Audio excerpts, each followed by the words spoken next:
As school returns to school, it's time to take stock of the economic impact of the holidays. We do so with 10 observations.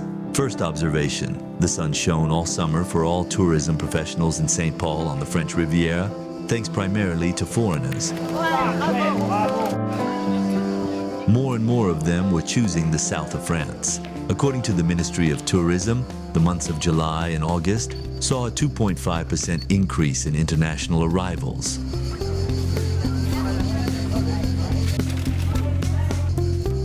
North Americans, Australians, Brazilians, Germans, and residents of the Benelux countries were the main contributors to the Riviera's economic growth compared to last year.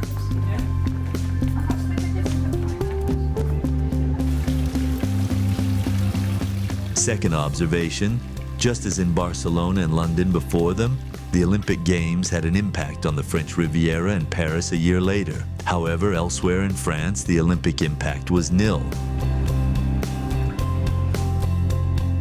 Third observation, this year, more French people also stayed in France for their holidays, but for shorter periods, often with last-minute bookings, and with more limited budgets, a reduction of around 10%. Fourth observation, Saint-Tropez remains the favorite destination for stars in France. For tourists, the hunt for celebrity videos in the port of Saint-Tropez has been productive. For example, Travis Scott's boat arrival, shared by a young tourist on Instagram, generated more than 2 million views in 24 hours.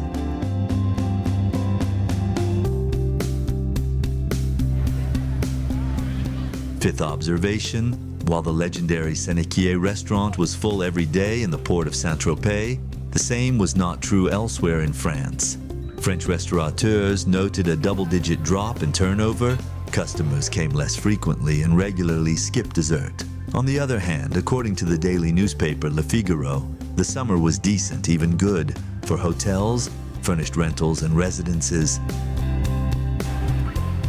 Sixth observation, rosé wine from the south of France, and especially from the Var department, continues to rise in quality. For some customers, it now often replaces champagne at nightclubs. According to industry experts, this trend is expected to continue to grow in the coming years.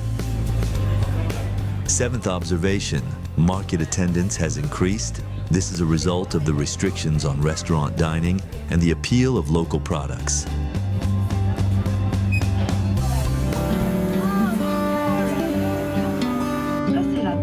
Eighth observation, Corsica's appeal is confirmed and growing year after year. Once again, the island welcomed at least 3.5 million visitors. The beauty of its beaches and mountainous sites, as well as its safety, are compelling arguments. Even though airfare is high, Corsica's charm compensates for the financial strain.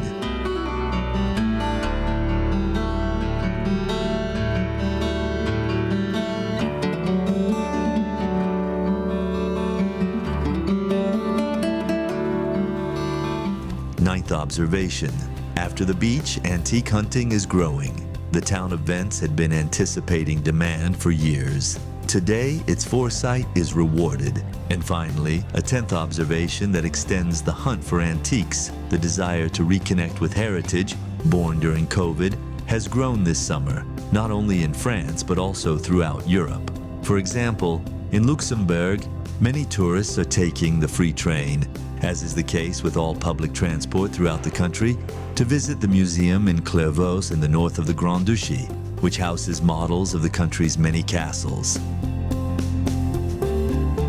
It is a replica of 22 of the country's buildings and villages.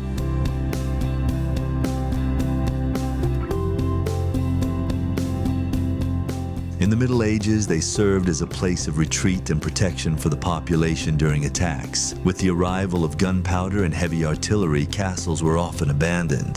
They are now being revived after being meticulously restored over the past 50 years.